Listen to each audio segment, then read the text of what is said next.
Então, boa noite a todos, a todas e todes. Eu sou Larissa Gaspar, estou exercendo o segundo mandato, fui reeleita com o dobro de votos comparado à nossa primeira eleição, sendo a vereadora mais votada do PT. Lá na Câmara, eu presido a Comissão de Direitos Humanos, no mandato que é multipautas, a gente abraça muitos temas que passam pela defesa dos direitos das mulheres, das populações LGBTQIA+, dos direitos humanos, do povo negro, das pessoas com deficiência, a pauta da cultura, da educação, da saúde, do serviço público, da valorização dos servidores públicos, entre tantas outras temáticas que o nosso mandato tem abraçado, a causa animal, a defesa da natureza. Mas essa história, ela começa mais atrás, né? As pessoas sempre perguntam como eu entrei para a política e eu sempre digo que foi através da capoeira, né? Eu sou uma mulher casada, tenho um filho na primeira infância, mas sou capoeirista também, sou surfista, sou servidora municipal, sou fiscal de controle urbano da Agência de Fiscalização de Fortaleza, a AGFIS, estou afastada para o exercício do mandato, sou advogada de formação e, como eu vinha dizendo, essa minha trajetória política, ela começa na capoeira, quando eu passo a percorrer muitas periferias da nossa cidade, trabalhando a cultura, a história, a memória, a ancestralidade, e aliado a isso, o nosso grupo começou a pensar estratégias de garantir segurança alimentar e um reforço no processo educativo dessas crianças, adolescentes e jovens da periferia. Então, o engajamento social, político, ele começa pela cultura, pela capoeira, né? E aí, quando eu entro na universidade, no curso de Direito, eu já me envolvo ali com a galera do movimento estudantil, já fui montando a chapa para disputar o centro acadêmico, depois fui do Diretório Central dos Estudantes, e aí comecei a militar nos movimentos de mulheres, nos movimentos de defesa dos direitos humanos, fazia um trabalho de educação popular em direitos humanos na perspectiva da extensão universitária, me filiei ao PT e aí começou, né, esse engajamento nas lutas políticas propriamente ditas, digamos assim. E aí, na eleição da companheira Lisiane Lins para a prefeita de Fortaleza, eu me envolvi bastante e depois fui convidada para compor a sua gestão, participei da Coordenadoria de Políticas para as Mulheres, coordenei a Casa Abrigo, que acolhe as mulheres ameaçadas de morte, e fui dando continuidade a esse trabalho.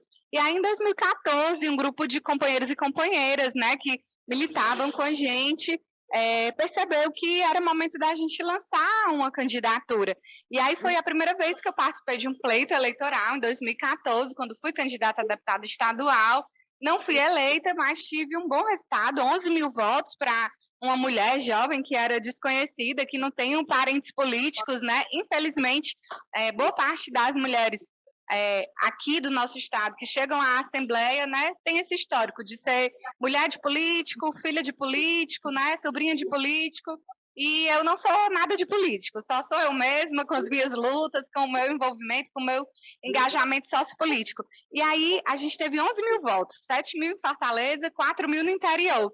E foi um bom resultado para quem não era conhecida, né, e nem tinha nenhum padrinho ou madrinha político. E aí quando chegou o ano de 2016, a gente disse é a hora da gente fortalecer, né, esse legado aí que foi construído. E aí lançamos uma candidatura à vereadora. Foi uma eleição bem difícil, eu fui eleita por um voto, se tivesse empatado ia assumir um homem, porque ele era mais velho e esse era o critério de desempate, e que bom que deu certo, que a gente entrou, e podemos fazer esse mandato muito plural, né? Um mandato assim, muito aberto às demandas do povo, às demandas dos movimentos sociais, que se construiu dessa forma, né?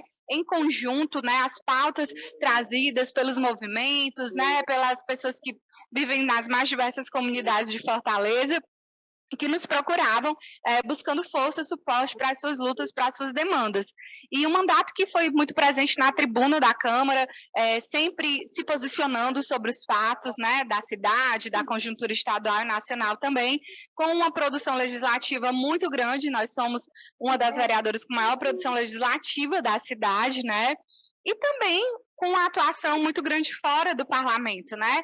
Dentro das comunidades, cobrando as melhorias infraestruturais, fiscalizando os equipamentos públicos. Então, o nosso mandato ele ele é esse mix, né, de produção legislativa, de posição política, de cobrança, de presença na comunidade, na fiscalização dos equipamentos públicos.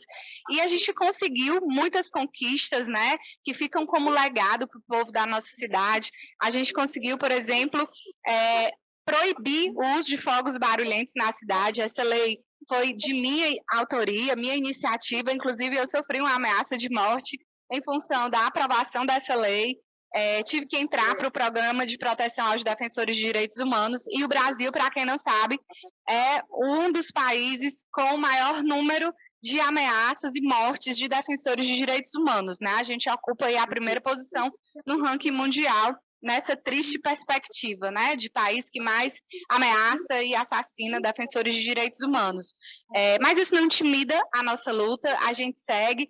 E conseguimos também muitas outras conquistas, né? Conseguimos transformar em lei o aluguel social Maria da Penha, que é um recurso para as mulheres que sofrem violência doméstica poderem sair de casa, né? Romper com esse ciclo e garantir a construção de uma nova trajetória de vida longe dos agressores.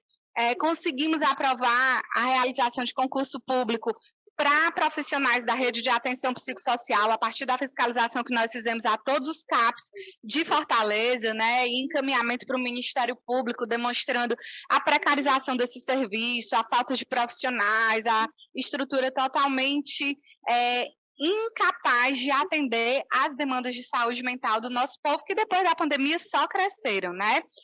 Então, a gente conseguiu conquistar muitas coisas para o povo de Fortaleza, inclusive intervenções urbanísticas que mudaram a cara de muitos territórios de Fortaleza. A gente conseguiu, por exemplo, realizar a revitalização da Lagoa da Zézia, que era uma área historicamente abandonada da nossa cidade, a revitalização do Polo do Tancredo Neves, que era um outro equipamento aí da época do Juraci, que estava totalmente acabado, né, desestruturado, e conseguimos levar vida para aquele espaço. A Praça do Bem Viver, que era uma lagoa de lixo e que a gente conseguiu transformar numa grande área de lazer para a comunidade que vive ali no Jardim das Oliveiras, né? Então, a gente tem deixado esse legado de intervenções urbanas, né? E um legado também legislativo, né, de muitas leis e projetos que viraram uma realidade, viraram uma política pública importante. Poderia citar aqui também a implementação da Patrulha Maria da Penha, né, que foi uma sugestão do nosso mandato ao Executivo, que no âmbito da Guarda a gente pudesse ter realmente, né, essa equipe destacada para acompanhar as mulheres que possuem medida protetiva de urgência e que elas possam ser monitoradas, né, para não sofrerem uma nova violência ou até mesmo um feminicídio, como lamentavelmente muitas vezes acontece, né? E o mandato também, como os colegas aqui estavam dizendo, que sempre esteve presente nas lutas do nosso povo, em todas as manifestações a gente procura estar presente, somar a nossa força, né, se posicionar, e temos esse grande desafio de defender a democracia, de reconstruir o Brasil pelas mãos do povo, com o presidente Lula, para que a gente possa ser respeitado novamente, internacionalmente, mas, sobretudo, para que a gente possa garantir de novo uma vida digna para a população brasileira que tem sofrido muito com a fome, com o desemprego, com a falta de moradia, com a precarização da saúde, da educação, da política de assistência social. Então, essa é um pouco da nossa história.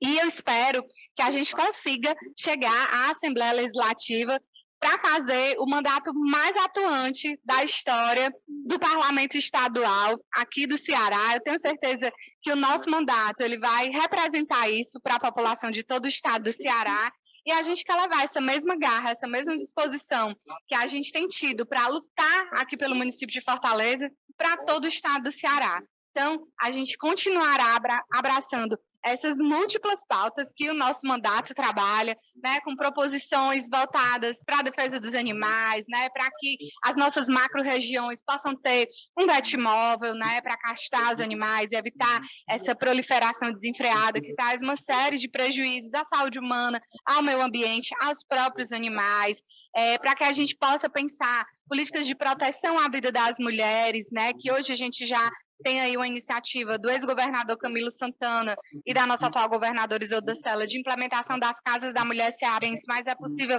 a gente fazer muito mais, a gente criar um banco de emprego estadual para as mulheres vítimas de violência doméstica e trabalhar a empregabilidade, a autonomia econômica, o empoderamento delas, para que elas, de fato, possam reconstruir uma nova trajetória de vida longe da violência, a gente pautar o enfrentamento ao racismo nesse estado, né, que acontece, mas que muita gente sequer reconhece. Então, é preciso garantir os direitos do povo negro, dos indígenas, dos quilombolas, né, que a gente consiga avançar na política habitacional aqui no estado do Ceará. Nós temos ainda um déficit habitacional muito grande. Queremos também levar para todo o estado do Ceará a iniciativa que nós aprovamos aqui em Fortaleza, que é a implementação da renda básica de cidadania, que é uma proposta construída pelo Partido dos Trabalhadores, que já virou realidade em alguns municípios brasileiros e que está aprovado, né? Melhora a qualidade de vida do nosso povo, garante a segurança alimentar, tira as pessoas da miséria e melhora uma série de outros indicadores sociais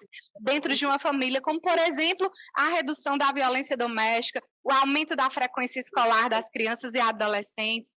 Então, a gente quer implementar uma série de projetos, né, que garantam a dignidade humana do nosso povo, que enfrentem a fome no estado do Ceará, que a gente sabe que ainda é uma realidade, a pobreza e a extrema pobreza no nosso estado.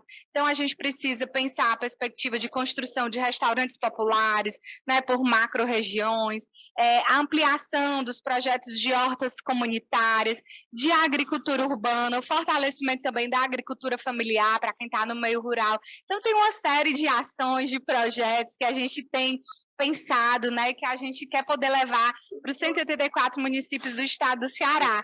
Então, essa é um pouco da nossa trajetória, esse é um pouco o intuito do que nós queremos levar para a Assembleia Legislativa, né? A valorização do serviço público, a defesa dos servidores públicos, né? Que precisam ter os seus planos de cargos, carreiras e salários atualizados, que precisam ter acesso a condições dignas de trabalho para poder atender bem a nossa população. Então, essas são as lutas que nós queremos levar para todo o estado do Ceará e a gente conta com o apoio de vocês.